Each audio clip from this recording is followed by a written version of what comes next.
It started with a bang and ended with a whimper. The man who was hired to right the Louisville basketball ship was separated from the program today, purportedly by mutual assent.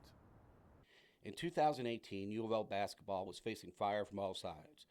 A tell-all book exposing a sex scandal, an FBI investigation, and a guilty plea from an Adidas executive had the program on the ropes. The administration had to fire its Hall of Fame coach, Rick Pitino, and turn to Mack to right the ship. Mack, a well-reputed coach from the mid-major Xavier, promised a fresh start, but the honeymoon was short. His first season saw an NCAA appearance, but there hasn't been one since. The dissent grew louder as the team failed to receive an NCAA bid for 3 straight years and finally boiled over this season with substandard performances and several unexpected losses. Not worried about that right now. I'm gonna spend time with my family. Just when you're in this business, it's 24/7. You don't have a weekend. You don't have free time. So I'm gonna go watch my kids play in Indianapolis this weekend with no worries about missing a phone call or missing a text. Although the Mack contract stated he would receive $12 million if he stayed, the buyout would be $0 if there were NCAA violations, and there were. Now the university, who's lost its president and its athletic director in the last few months, must start anew, this time with assistant coach Mike Pequise. Reporting live from the Center, I'm Robert Florio.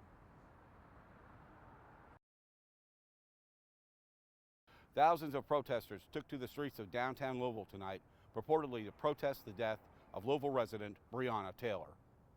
Taylor was shot by members of Louisville Metro Police Department as officers were serving a so-called no-knock warrant on her paramour, Jamicus Glover. Reports indicate Glover opened fire on the officers, and as the officers returned fire, Taylor was caught in the crossfire.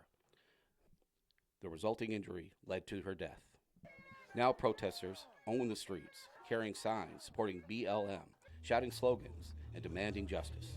While most of the protests were peaceful, others were not so much. Evidence abounds of smashed windows, damaged cars, and vandalized property.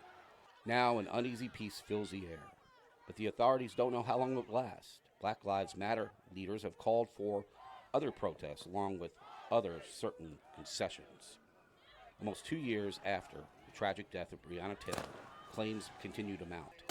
Despite a $12 million settlement with the family members and the community want more. And in that atmosphere, today starts their trial. So now a jury will decide the fate of former Officer Hankinson. Reporting live from the Hall of Justice, Robert Florio.